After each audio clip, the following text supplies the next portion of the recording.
กองประชุมใหญ่ครั้งที่1ของหน่วยพรรคองค์การจัดตั้งมหาศูนย์เมืองโฮมได้ไขขึ้นอย่างเป็นทางการของเมื่อวันที่27สิงหาคมปี 2019 นี้โดยการให้เกียรติเข้าร่วมเป็นประธานของสหายบัวพันธ์วรรณวงศ์เลขาคณะบริหารงานพรรคเมืองเจ้าเมืองเมืองโฮม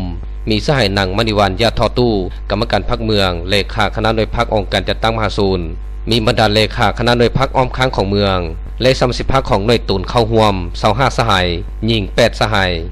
สหายนางมณีวรรณยาทอตู้ได้คืนพันบทรายงานการเมืองในระยะ5ปีผ่านมาและทิศทางแผนการ5ปีต่อหน้าซึ่งได้ตีราคาเล่นยกให้เห็นถึงสภาพรวมของหน่วยพรรคผลงานการนำพาของหน่วยพรรคในระยะ5ปีซึ่งเห็นได้ด้านดีด้านอ่อนโคกของข้างสร้างเหตุบทเรียนและวิธีแก้ไขในต่อหน้า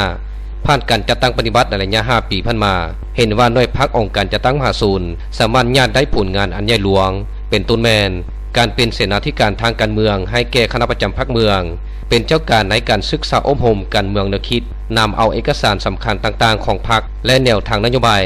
มติคำสั่งข้อกำหนดกฎหมายของรัฐมูลเสื้อของพรรคของชาติมาเผยแพร่เสื่อมซึมให้สมาชิกพรรคและพนักงานที่อยู่ในหน่วยพรรคของตูนเฮ็ดให้สมาชิกพรรคทุกสหายได้ยกสูงความรับผิดชอบของตูนในการปฏิบัติหน้าที่เวียงงานที่ถึงมอบหมายและได้รับผลสำเร็จโดยดีในระยะ5ปีผ่านมาหน่วยพรรคองค์การจัดตั้งมหาศูนย์ได้เอาใจใส่ก่อสร้างพนักงานผู้ที่มีความก้าวหน้าขยายเข้าพรรคได้จำนวน9สหายหญิง4สหายและสู่ศูนย์ได้สมาชิกพรรคแข่ง13สหายกลาง1สหาย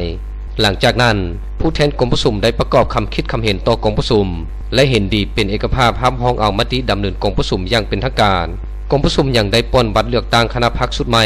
มาสืบต่อที่นำพาหน่วยพรรคองค์การจัดตั้งมหาศูนย์ในต่อหน้าซึ่งมีผู้ลงสมัครเลือกตั้งคณะพรรคชุดใหม่5สหายในนั้นเลือกเอาคณะหน่วยพรรคชุดใหม่3สหายซึ่งผลการเลือกตั้งสามารถเลือกได้ดังนี้ 1. สหายเฮินดัวเจริญยาเปาเฮอเป็นเลขาคณะหน่วยพรรคองค์การจัดตั้งมหาศูนย์ 2. สหายสุขสาครพรหมวิสัยทรงเป็นห้องเลขาคณะหน่วยพรรคองค์การจัดตั้งมหาศูนย์ 3. สหายทองคำสีบุญเฮืองเป็นคณะหน่วยพรรคองค์การจัดตั้งมหาศูนย์กองประชุมสหายบัวพันธ์วรรณวงศ์ได้ให้เกียรติอบรมต่อกองประชุมก่อนอื่นสหายได้แสดงความย่องยอสมเสยต่อผลงานที่หน่วยพรรคองค์การจัดตั้งมหาศูนย์ญาติมาได้ในระยะ5ปีผ่านมาและสหายยังได้เรียกร้องให้คณะหน่วยพรรคชุดใหม่จงสืบต่อสินำพาหน่วยพรรคองค์การจัดตั้งมหาศูนย์และให้สมาชิกพรรคทุกสหายจงเพิ่มทวีความสามัคคีเป็นเอกภาพพร้อมกันบุกบืนพัฒนาตนเองอย่างรอบด้านและเอาใจใส่คุ้นคั่วหำเฮียนทฤษฎีแนวทางและเวียงงานวิศวะพ่อเสิร์ชสู่น้ำใจฮักษาเป็นเจ้าตนเองสร้างความเข้มแข็ง